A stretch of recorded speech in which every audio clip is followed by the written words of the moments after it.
Hello learners, in today's video we are going to talk about a poem by Samuel Taylor Coleridge, Kubla Khan. So first we will talk about the poet Samuel Taylor Coleridge. He is the one of the romantic and influential poet. He belonged to romantic period and of course he is very famous because of the lyrical ballad and he published lyrical ballad with William Wordsworth. Known for his imagination, mystical and supernatural poetry.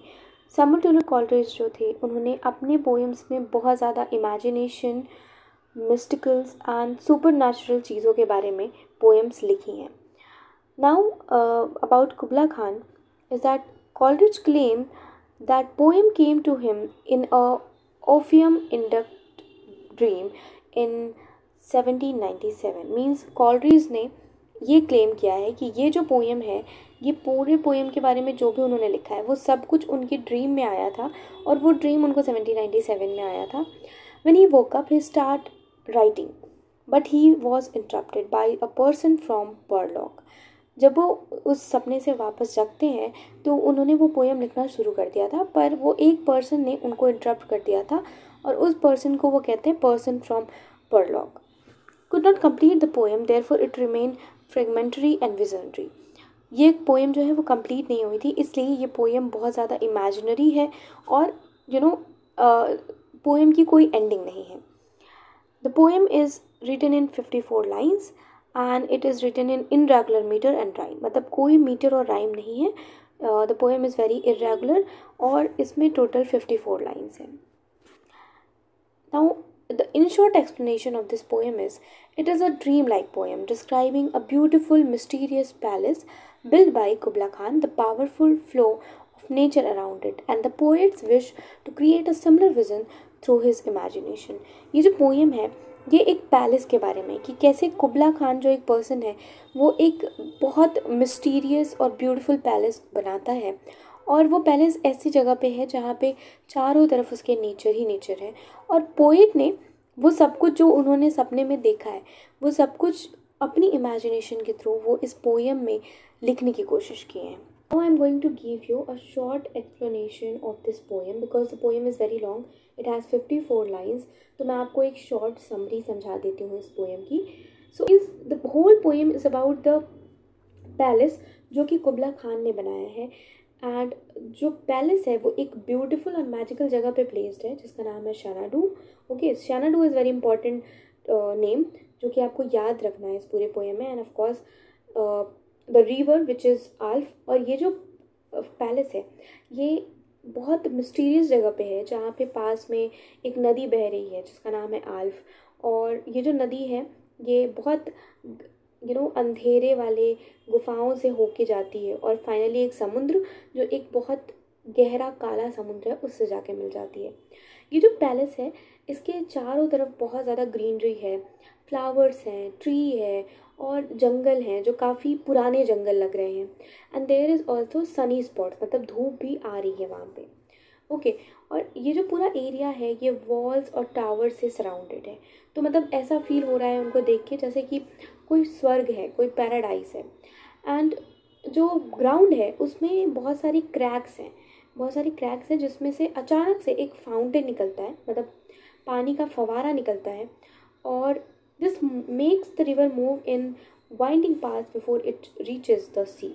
और इन फवारे जो हैं ये पानी के ये नदी को ऐसे मोड़ देते हैं जिससे पहले मतलब समुद्र में उनके मिलने से पहले नदी को वो एक मोड़ दे देते हैं. In the end, the poet imagines seeing a woman playing music and wishes that if he could recreate her song in his poetry, people would see his words as magical and powerful, just like the dome of Kubla Khan. And lastly, poet जो है वो एक woman को imagine करते हैं और वो देखते हैं कि वो जो woman है वो music play कर रही है और उस woman का जो music है वो सुन के कॉलरिज ये सोचते हैं कि काश मैं इस म्यूज़िक जैसा ही प्यारा पोइट्री अगर लिख पाता तो लोगों को समझ आता कि मेरी पोइट्री कितनी मैजिकल और पावरफुल हो सकती है जस्ट लाइक कुबला खान का जो पैलेस होता है उसकी तरह.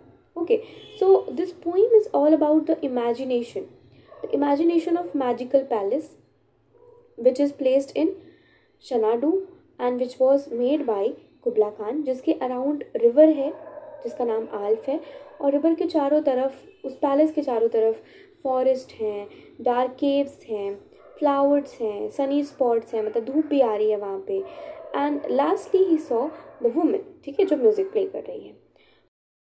If we talk about the theme of this poem, then of course the theme of this poem is imagination and creativity, because the poet was imagining throughout the poem, क्योंकि वो पूरा का पूरा इमेजिन कर रहे हैं कि कुबला खान पर्सन है जिसने एक पैलेस बिल्डअप कर लिया है और उसके अराउंड सारी चीज़ें जो हैं, and of course he shows his creativity कि जो उन्होंने एक ड्रीम में देखा है अपने, उस ड्रीम को वो अपने विज़न के थ्रू, अपनी इमेजिनेशन के थ्रू उसके बारे में वो पोएम लिख रहे हैं।